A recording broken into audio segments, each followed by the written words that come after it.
Kyle Thomas, aged 19, is a British TikTok social media influencer. He often posts videos about rescued animals. He began posting on TikTok in 2019, and as of 2023, he is estimated to be the highest-earning content creator on the platform, with over 34 million followers. Recently, Kyle has found himself not only under social media scrutiny, but also in some legal trouble with the police. Kyle loves animals, specifically exotic animals. At the time of recording this, he has 2 meerkats, 2 monkeys, spiders, scorpions, giant land snails, tree frogs, parrots, dogs, and even owls. Kyle has a vision of building a zoo. I honestly question how someone who claims to love animals and rescue them wants to cage them up for essentially money and people's viewing pleasure. But I digress.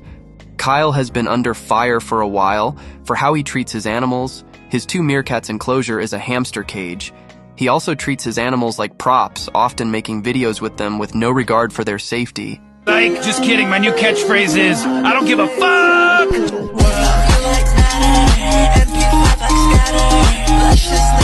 He also sparked outrage after a video he posted taking his pet monkey for a walk. The animal was clearly in distress. So today I'm taking my pet monkey on a walk outside for the first time ever. It's pretty cold in the UK, so Freddie's got his coat on, a nappy and a lead. Freddie's all strapped in and ready to go. He's pretty excited, aren't you, Freddie? Freddie doesn't want the coat on, so I'm going to take it off to make it easier for him to jump around. Freddie is a very good climber. Okay guys, so Freddie just started jumping up the side of my house and I really don't want to lose him, and just in case his nappy falls off, I'm going to keep hold of him just to be careful. He's very energetic. These nappies are for marmosets, but I just don't trust them. But Freddie really doesn't want me to hold him. He really doesn't like the grass either. I think it might be a little bit too cold for him. This is why we wanted to wear your coat. Hey, just relax. Yeah. Do you want to go and see Trish? Where do you want to go? Where do you want to go? Huh? Okay guys, so Freddie doesn't want to go on a walk and I think he wants to go back. Did you enjoy that? No? Not really? Do you want to go and see Trisha? Yeah? This is the first time we've tried out the leash and that's why Freddie's so confused.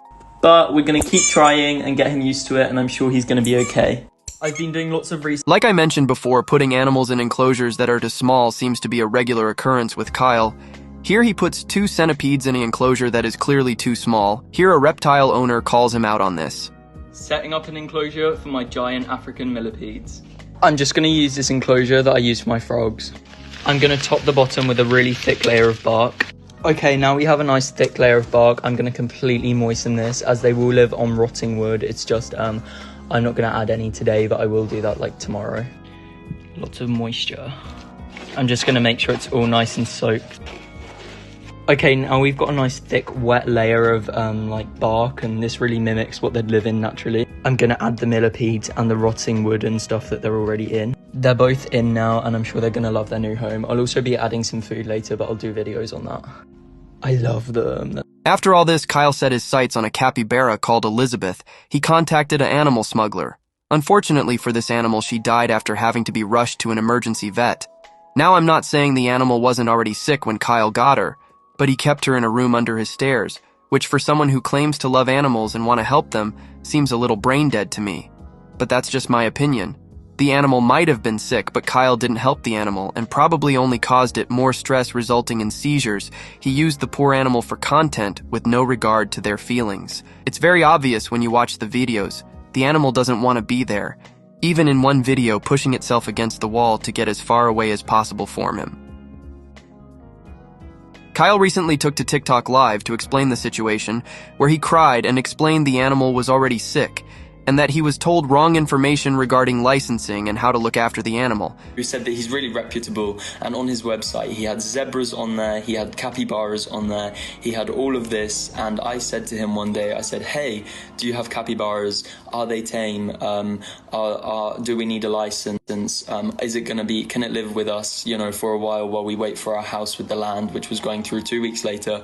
Can it live with us in our house? You know, yes, you'll just need a swimming pool, just put rubber mats out. Then one day he just dropped the animal off with us, completely blasé about everything, just dropped the animal off with us. It was nothing like we thought. And I know it's ridiculous because it's such a meme. The capybara is a meme, and it just all all has literally ruined my past year of my life, and I'm not exaggerating about that at all. He dropped the animal off, the animal was sick, took a seizure 2 weeks later, passed away in front of me and my mum. And then over the past year, we've gone through this whole thing, being under so much pressure, having to hide it from everybody, and then my mum having to go to court and being treated as if she's some sort of criminal. And now we have journalists saying that we've all of these animals and that we're animal. We do this and we do that when we have literally done none of that. We never even knew the animal was being smuggled. And the only reason I bought the land in the first place was so that I can do better for all of the animals that are in the pet trade. So I just wanted to tell you guys that. I just wanted to get it off my chest because it's just been too much. And this whole situation was a year ago. But Personally, I don't think this is an excuse. Kyle is responsible for these animals and should be doing research to be able to care for them correctly. If anything, this just shows he has no ideas how to take care of these animals. He's just a spoiled adult with rich parents that buys animals online, not caring how they got to him. The sad reality is a lot of these animals are taken from their mothers to early and sold to people like him. It's a really sad situation because now his mom is facing some serious charges and an innocent animal had to die.